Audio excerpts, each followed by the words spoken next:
Thank you. That concludes general questions. The next item of business is First Minister's questions, and I call Russell Finlay, question number 1. Thank you, Presiding Officer. Child cancer patients Millie Main and Molly Cuddihy. Adult patients Gail Armstrong and Tony Dines. 2 other children, names and ages unknown. All patients at the Queen Elizabeth University Hospital, where they contracted infections and died. Dozens more child patients also contracted serious infections. For years, families suspected that the infections were caused by the hospital's water supply. But they were lied to and smeared. NHS staff who raised concerns were bullied and silenced. The people of Scotland were told there was no problem. But now, after years of lies and deception, NHS bosses admit that it's likely that some infections were caused by the water supply. John Swinney has so far refused to release all of the information that his government holds about this scandal. Will he now do so? First Minister.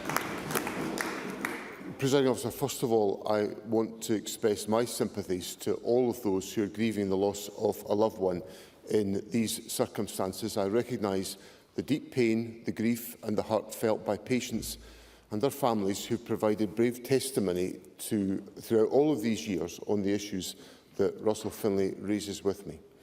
Now, clearly the issues emerged in the course of the last few years, and as a consequence of that, the Scottish Government established a public inquiry led by Lord Brodie to establish the truth about what has happened in this case. And I have every confidence that Lord Brodie, in taking the evidence that he has taken, will provide the open scrutiny and the truth that is required by the families and by everybody else. Now, the Government has shared all relevant evidence that addresses the terms of reference of the inquiry. Nonetheless, if there is anything further related to the business of government, whether that's cabinet minutes or ministerial correspondence, not submitted to the inquiry, then I am happy to release this, subject to any appropriate redactions, such as personal information and the respecting of legal professional privilege. Russell Finlay. John Swinney's commitment is welcome, but it should not have taken this long, and there can be no backsliding. The families will be watching.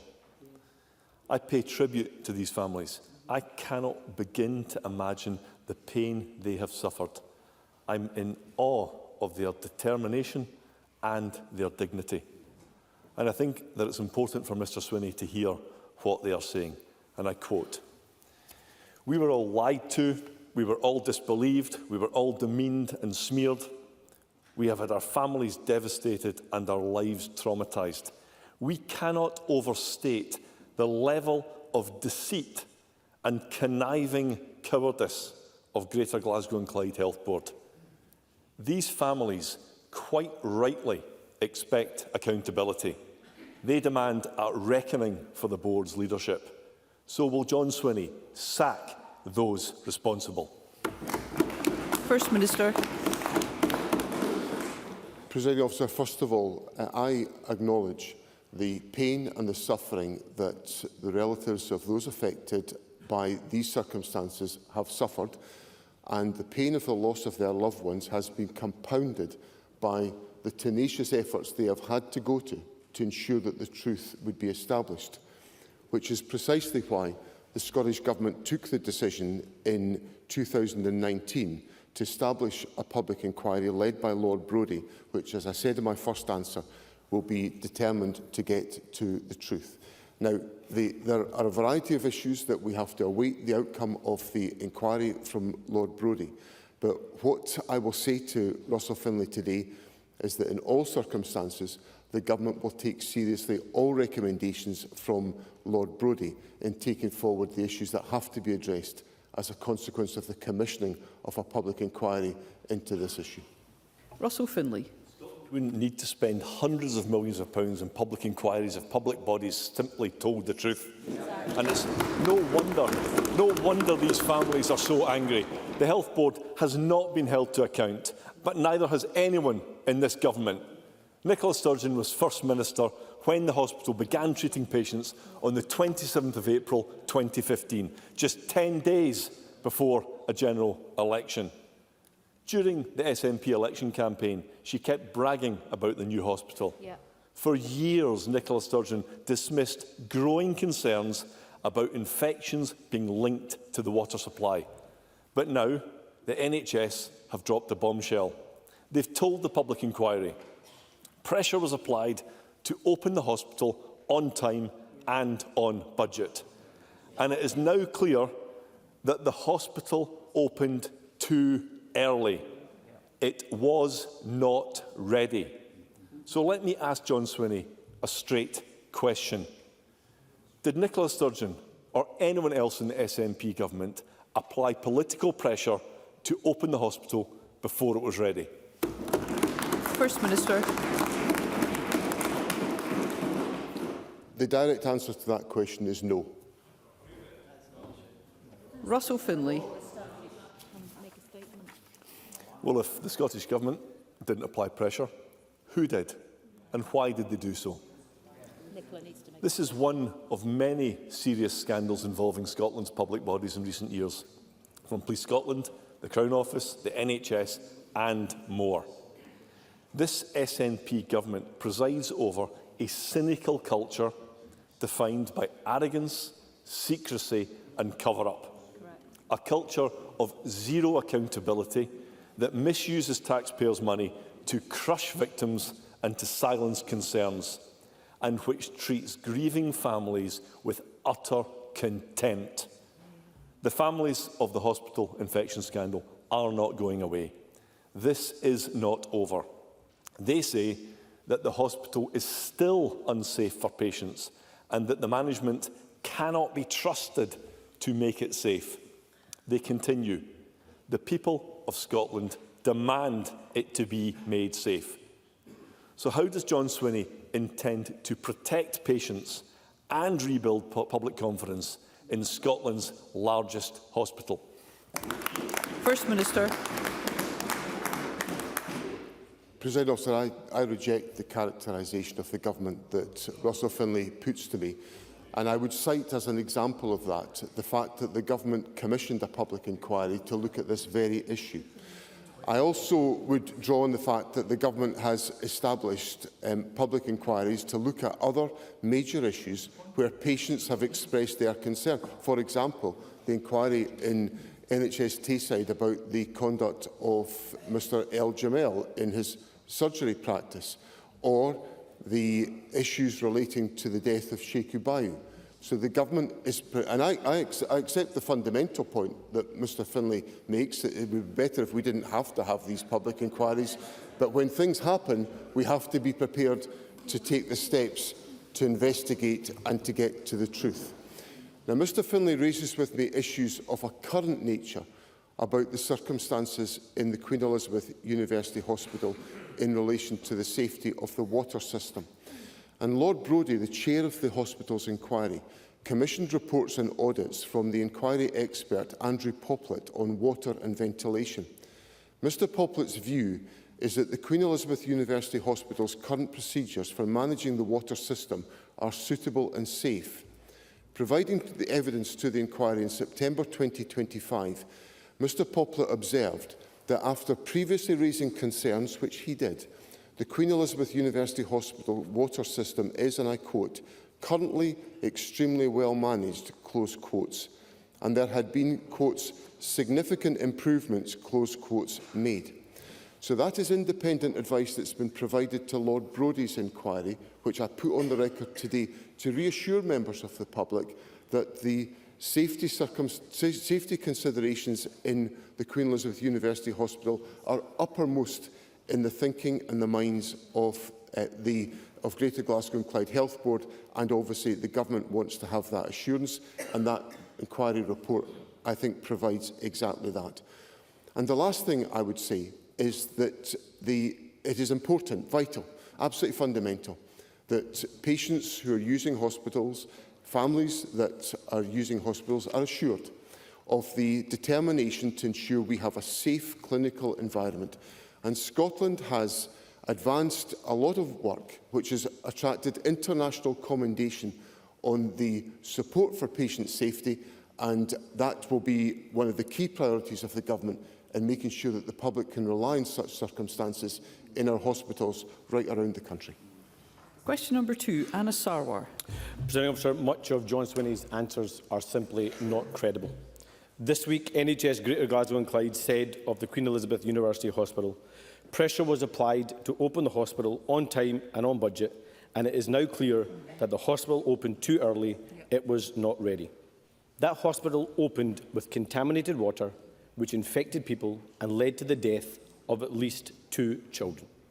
And weeks before the Children's Hospital opened, this internal report warned of a high risk of infections and therefore a high risk to life for immunocompromised patients. It was ignored. Pressure was applied and the hospital opened anyway with devastating consequences. So who applied that pressure and why? First Minister. President Officer, there are 2 points that I would make to Mr Sarwar. The first is that, as he correctly says, the hospital opened in 2015. The Scottish Government was advised by NHS Greater Glasgow and Clyde of a water contamination problem was on the 1st of March 2018. So long after the report that Mr Sarwar raises with me. And the second point is that Mr Sarwar raises with me a point which is absolutely fundamental to the conduct of the public inquiry which Lord Brodie is undertaking. And I acknowledge the significant public interest in this issue, which is why Lord Brodie must have the opportunity to consider and to reflect on the evidence and to set out his conclusions. Anna Sarwar. Officer, again, that answer is not credible. It's either at least negligence or more likely criminal incompetence if the Government is suggesting this report was never seen. When this hospital opened, Nicola Sturgeon was the First Minister, John Swinney was the Deputy First Minister and the Finance Secretary who signed the cheques, and Shona Robeson was the Health Secretary. They received this report weeks before the hospital opened, warning of high risks of infections. They ignored it, opened anyway, and children died as a result. For 7 years, families have been lied to. Whistleblowers have been bullied, gaslit and punished, and those who raised concerns were dismissed and patronised. Pressure was applied to open the hospital before it was ready, even though it had contaminated water that risked lives. So I ask John Swinney again, who applied that pressure and why? First Minister. Presiding Officer, these issues are the substance of the public inquiry, and as I've indicated in my answers already, the Government clearly expected the hospital to open. Preparations were being taken to do that, and the operational responsibility for that lay with the NHS Greater Glasgow and Clyde. And these issues are the substance of the inquiry that Lord Brodie must undertake. Now, Mr Sarwar said in his question that the experience of whistleblowers and staff and patients and families has been completely unacceptable. And I agree with that. I agree with that wholeheartedly. And that's why the Government set up a public inquiry, because we were so concerned about the circumstances and we felt it was necessary to have a judicially led inquiry to get to the truth, to satisfy the legitimate concerns that exist. And that is what Lord Brodie will reflect on in the course of completing his report. Anna Sarwar. Presiding Officer, if Jean Freeman could see a report and stop the opening of a hospital in Edinburgh, why couldn't Nicola Sturgeon, John Swinney and Shona Robeson?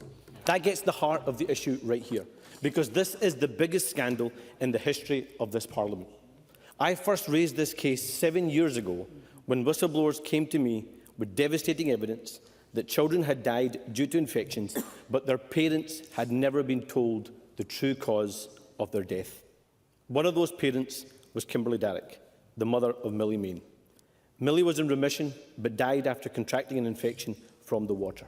She was 10 years old. Millie was forced to fight not only cancer, but an unseen danger inside those hospital walls.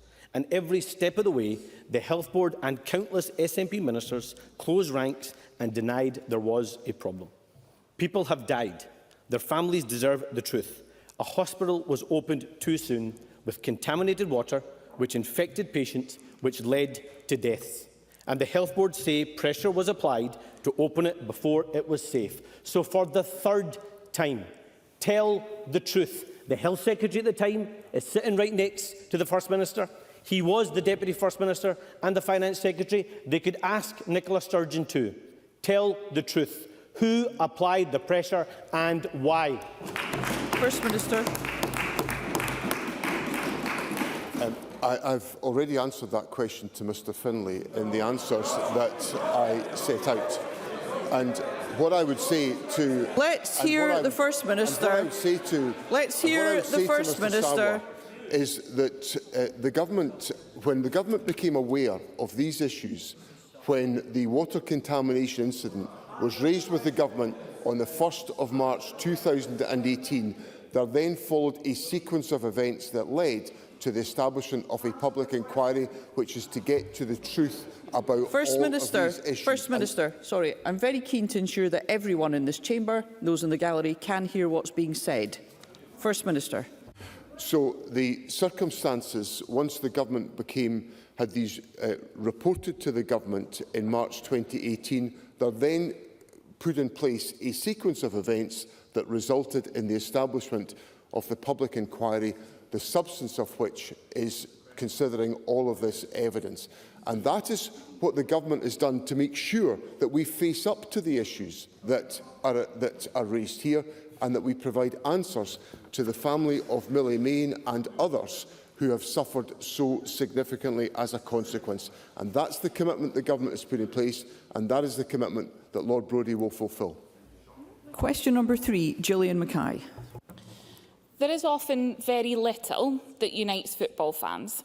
But in recent weeks, supporters of Celtic, Falkirk and Motherwell have displayed banners backing my calls for a £25 cap on away tickets.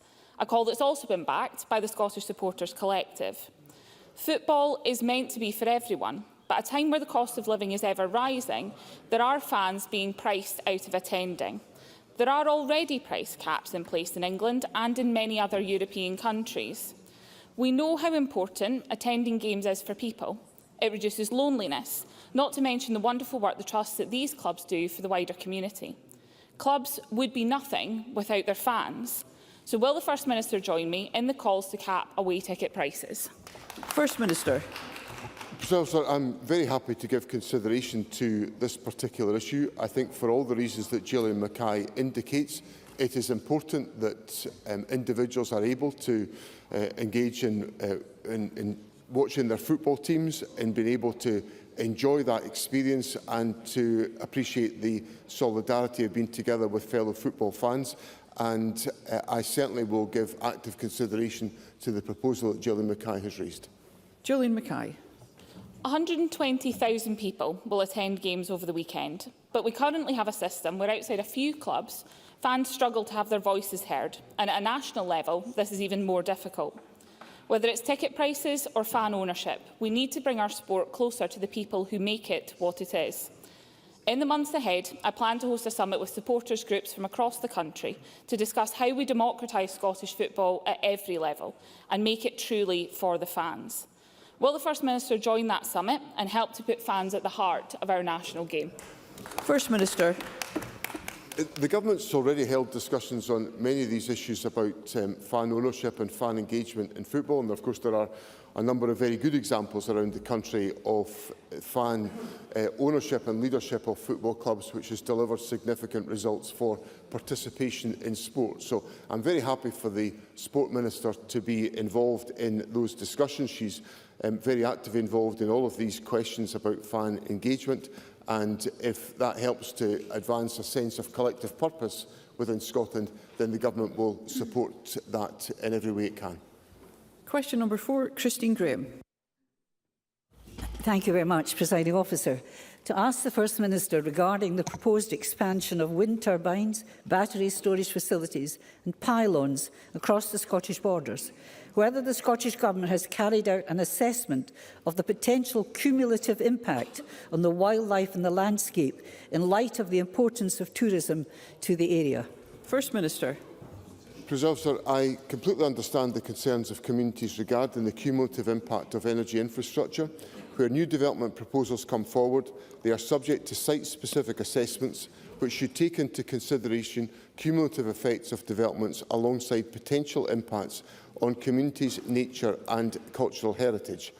I appreciate the point that Christine Graham makes on cumulative impact, and I've asked that work is taken forward to consider what further steps we can take as part of our strategic spatial energy plan. Through the plan, we will work to balance the need to deliver net zero with the need to protect our natural environment, tourism and rural communities. Christine Graham. I thank the First Minister for his answer, and I do hope there's progress. So to give some context, I understand there are 30 wind turbines in the borders operating over 440, 30 sites operating over 440 turbines, with 3 more being built and others being applied for. Add to that the SP Energy Network, the project Cross Borders Connection, which will require, as I understand it, 400 pylons taking borders-generated energy to England, without a doubt impacting on the beautiful landscape and the communities. That application, like the other applications, notwithstanding what the First Minister has said, it seems to me to be taken in isolation, segmented parts, not cumulative. Now, that cannot be fair, First Minister, when it certainly leaves communities getting absolutely nothing out of this but an industrialised landscape. First Minister. President Officer, the issues of cumulative impact are a legitimate consideration in the planning process, and it is important that those issues are reflected in decisions, and indeed there will have been examples of developments which have not been able to proceed because of the concerns about cumulative impact. But I hope that what I've said in my substantive answer to Christine Graham gives her the reassurance that the issues at stake can be and should be considered in the planning process, and that the consideration that we are giving to the implications for the strategic spatial energy plan will assist in addressing the point that Christine Graham has raised with me. Rachel Hamilton. Thank you, Presiding Officer. The First Minister says he understands the concerns of Borders residents, but I don't think he does. I attended the South of Scotland Energy Convention on Saturday, where the Scottish Conservatives showed their support for Highlands and the North East in calling for urgent action on the uncontrolled spread of energy infrastructure through a unified statement. Will the First Minister back my amendments on a moratorium on new energy applications and also a cumulative impact assessment in the natural environment to prove that he is supporting Borders communities? First Minister.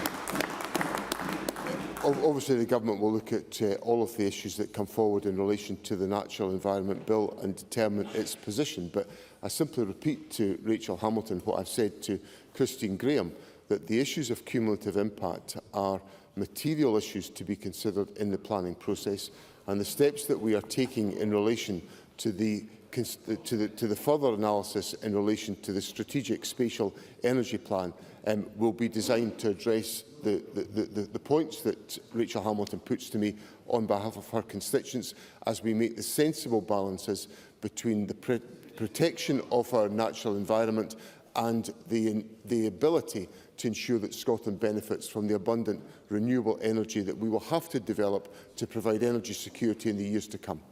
Craig Hoy, briefly please. Thank you, Presiding Officer. Last year I wrote to the First Minister asking for him to support a moratorium on all BESS, pylon, solar and wind farms across the south of Scotland. As Rachel Hamilton just said, this weekend community councils added their voice. Why is this First Minister not listening to rural Scotland? Yes. First Minister. I can assure Craig Hoy that I listen to rural Scotland all the time, since I represent a large part of rural Scotland in my constituency representation. And what we are trying to do is to work with communities and to work to ensure that Scotland is able to have access to sustainable energy that will provide us with energy security in the years to come, and that lies at the heart of the policy direction of the Government. Question number 5, Miles Briggs.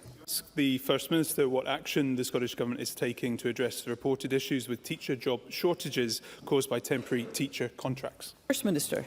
President Officer, the latest data shows that for the first time in 3 years, the number of teachers in our schools has increased. We are also seeing encouraging progress in recruitment. More teacher induction scheme probationers are securing a teaching post, whether permanent or temporary, in the year following their probation.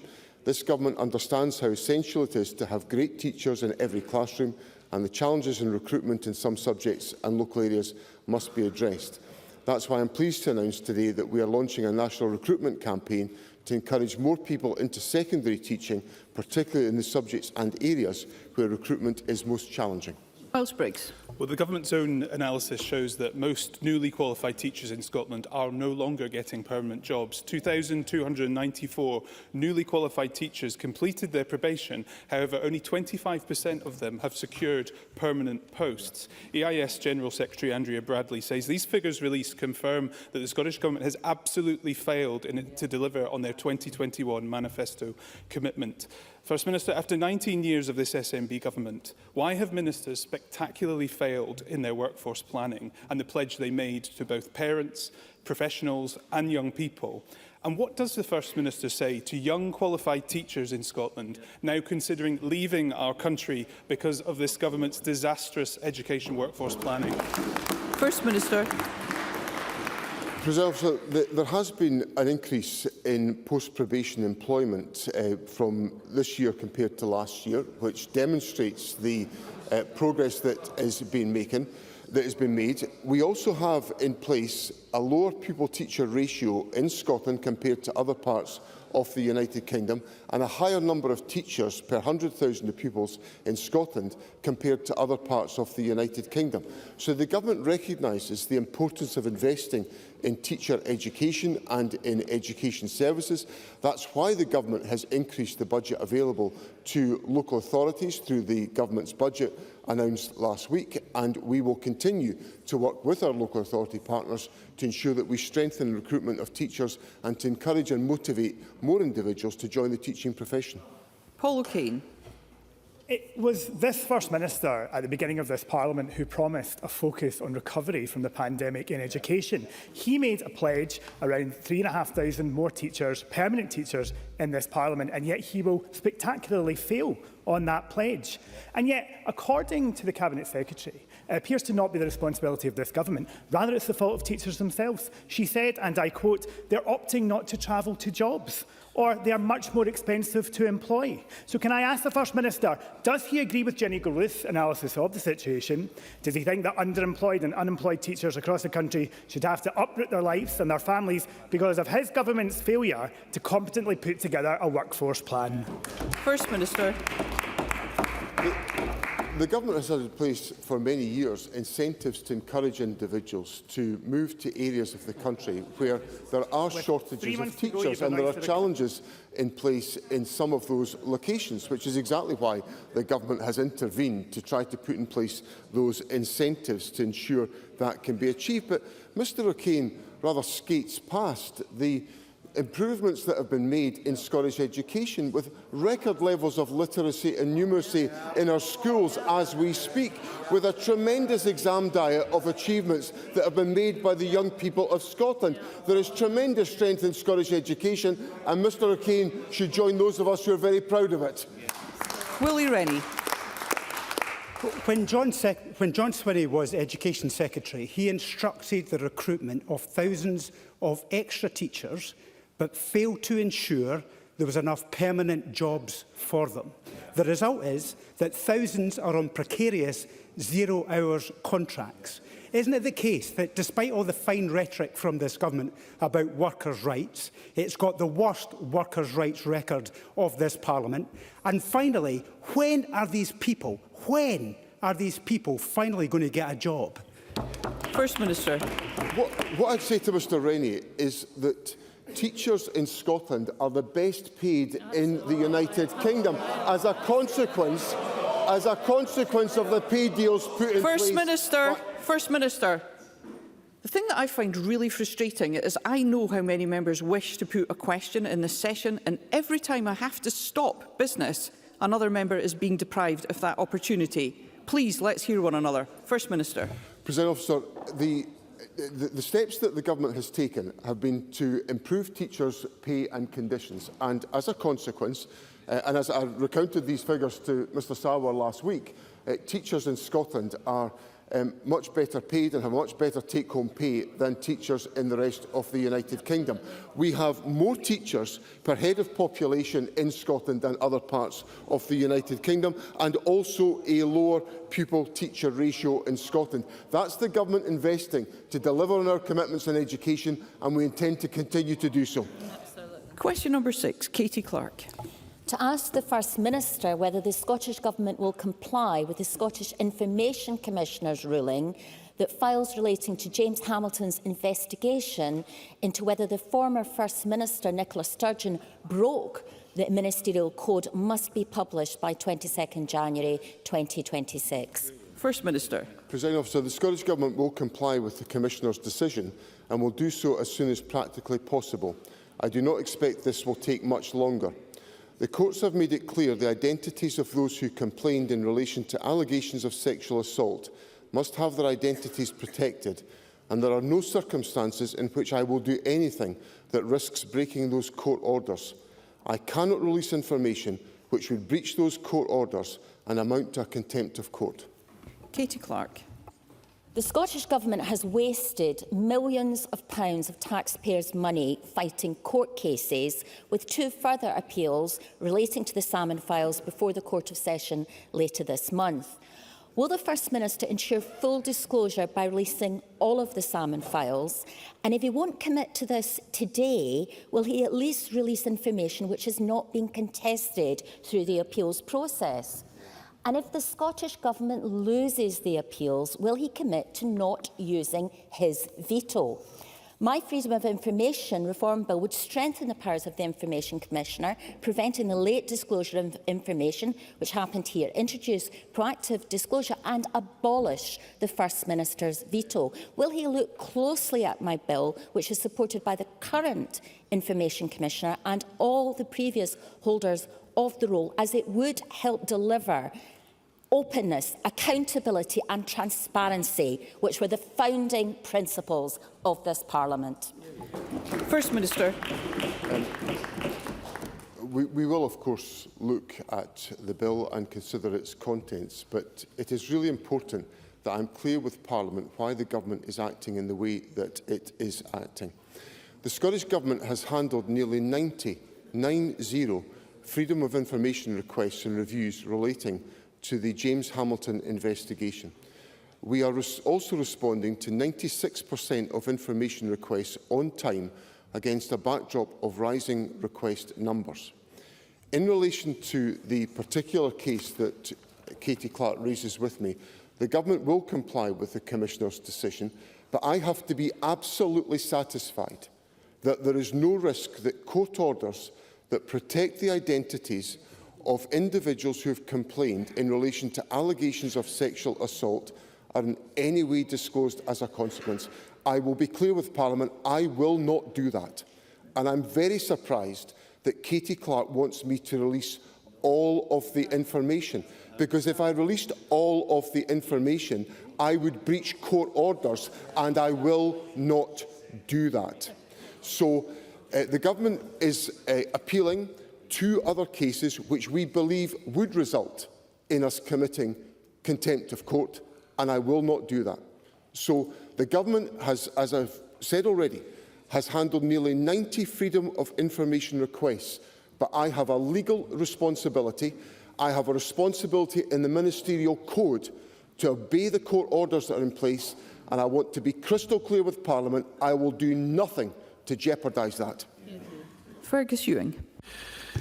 But what the First Minister hasn't said, presiding officer, is that James Hamilton, when he produced his report himself in public, in an unprecedented move, expressed his severe reservations with the redactions that he was required to make. And moreover, the orders made regarding the release of further information have been made by David Hamilton, the Freedom of Information Commissioner. Now, the First Minister will accept that both James and David Hamilton are individuals of the highest repute and integrity, and they would not invite him to do anything that was illegal.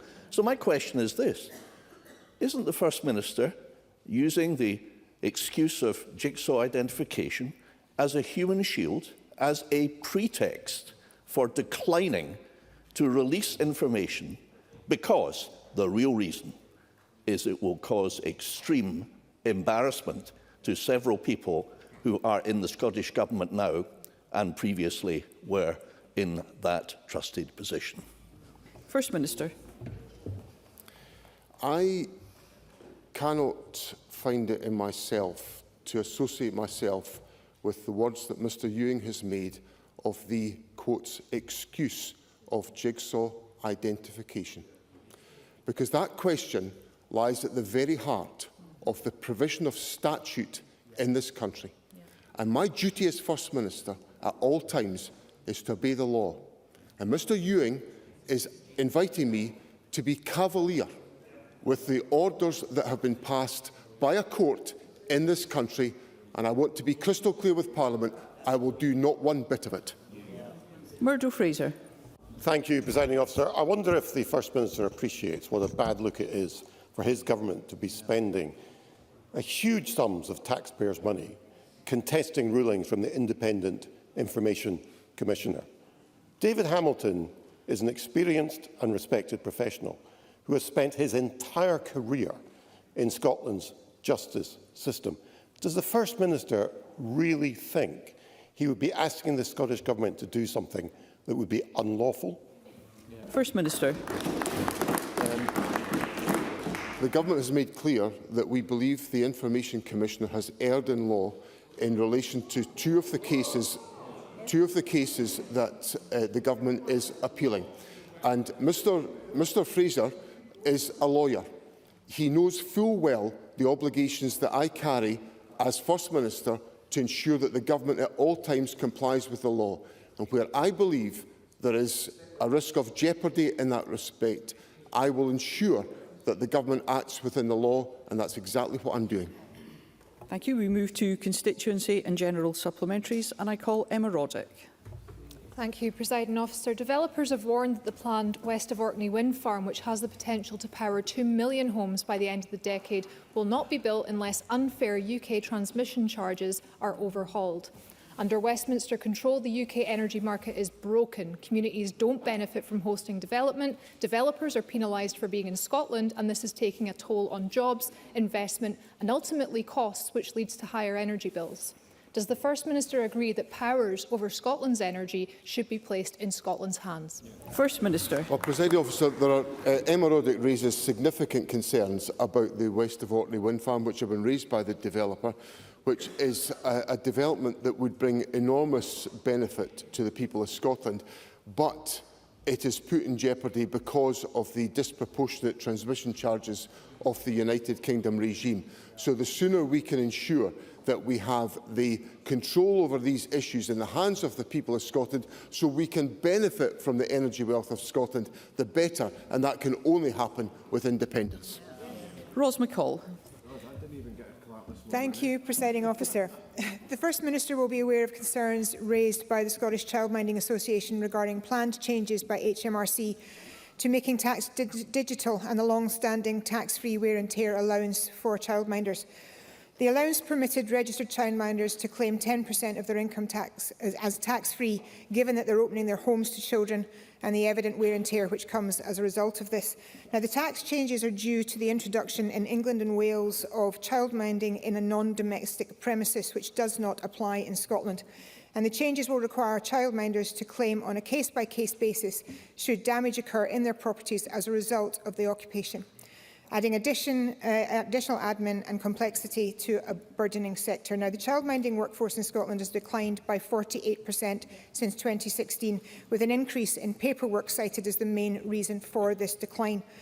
So childminders currently looking at whether they can make a decision about their future business model based on this. So can I ask the First Minister, in the light of this, what assessment has the Government made of the impact on childcare capacity in Scotland of the HMRC's decision, and what urgent representations can be made to the UK Government to try and halt this? First Minister. President, I'm not familiar with the issue that Ros McCall raises with me, so I'll take that away and explore it. It is, of course, from my listening to her question, an issue that's been advanced by HMRC, which of course is a United Kingdom organisation, but it obviously will have implications in Scotland, but I will consider the points and write to Ros McCall about what steps the Government can take. Kenneth Gibson. Thank you, Presiding Officer. The forthcoming Scottish Budget commits a record £513.4 million next financial year for ferry services. Yet CalMac proposes swinging cuts to this summer's timetable to and from Cumbria. They seek to reduce sailings from 4 to 3 per hour while introducing a disruptive maintenance schedule that will reduce sailings even further. These proposals will impact connectivity, the island economy, make attending hospital appointments more difficult, reduce CalMac's income and have zero justification other than CalMac's own convenience. Will the First Minister ensure that these damaging service reductions don't happen? First Minister. Sir, I understand how significant an issue this is for Mr Gibson and his constituents. The ferry service to Cumbria is a very well used and very busy route, and particularly in the summer period.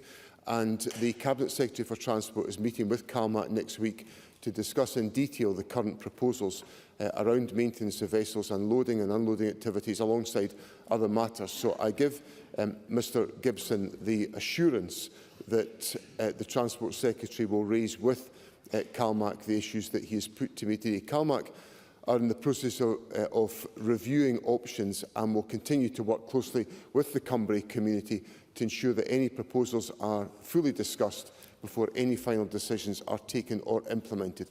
But the Transport Secretary has heard these exchanges and I know will take that issue forward with Caldo and McBrain. Thank you, Bailey. I've been contacted by social care organisations, Unite the Union, the GMB, about a gap in the Scottish Government's budget for social care pay. COSLA has calculated £19 million funding shortfall in meeting the cost of the real living wage for social care staff on the basis of the wrong baseline being used. Everyone assumed that this was an accounting mistake, but the Finance Minister yesterday confirmed that the funding gap was deliberate. The First Minister will be aware that services will be cut, staff, the majority of whom are low-paid women workers, will lose their jobs if this gap is not addressed. So can I ask him, will he support social care and will he fill the £19 million gap? First Minister. Minimum wage. Well, the government is fulfilling its commitments to social care, and it is supporting investment in social care by the provisions in the budget. And I look forward to Jackie Bailey's support for the budget to make sure that it delivers for the social care sector. Oliver Mundell. Thank you. Thank you, Presiding Officer. As those at home and around the world, including here in our own Parliament, raise a dram this week to the continued social, economic and cultural importance of Robert Burns, the campaign to save the home of Old Lang Syne, Ellisland, the Dumfriesshire farm the poet built and called home, is building momentum, and it's where he wrote many of his most famous works. With the project to restore this nationally significant site, it's so important to local residents in Dumfriesshire and Burns fans. Will the First Minister reaffirm his government's full support for the project, and will he agree to visit Ellisland and join Scots and visitors from around the world in experiencing for himself what Burns called sweet poetic ground? First Minister. I have observed a lot of fantastic work that's been done at Ellisland Farm to preserve and to enhance the facility and to ensure that it can play its role in the celebration of the outstanding and timeless work of Robert Burns. So I am very happy to reaffirm to Oliver Mundell the support and the encouragement of the Government for the work that is underway. There is work that has been taken forward which involves attracting funding from the National Lottery Heritage Fund, South of Scotland Enterprise and Museums and Galleries Scotland, and I would encourage the Robert Burns Ellisland Trust to continue engaging with Museum Galleries Scotland in taking forward their plans.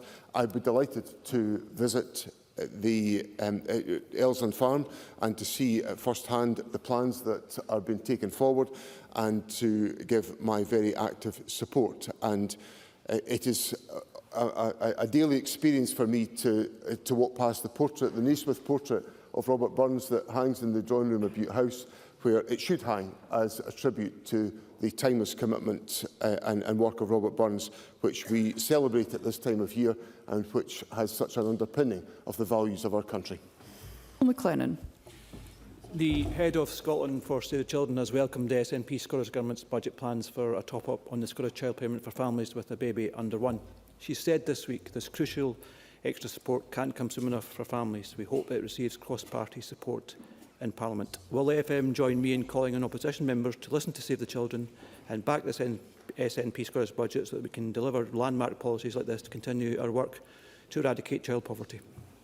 First Minister. President Officer, the point that Paul McLennan makes is an important one. The Scottish Government underpins the support for the Scottish Child Payment, which is helping to keep children out of poverty in Scotland and to deliver a falling level of child poverty in Scotland. From 27-28, the Government will deliver a boost to the Scottish Child Payment to £40 per week for all children under 1, which Save the Children has said will sow the seeds of a brighter tomorrow. And I would encourage members of all parties to support the Government's budget, which makes provision for these aspirations. And Jeremy Balfour. Thank you, Presiding Officer. The First Minister will be aware of the disgraceful vandalism of the Edinburgh Central Mosque last week.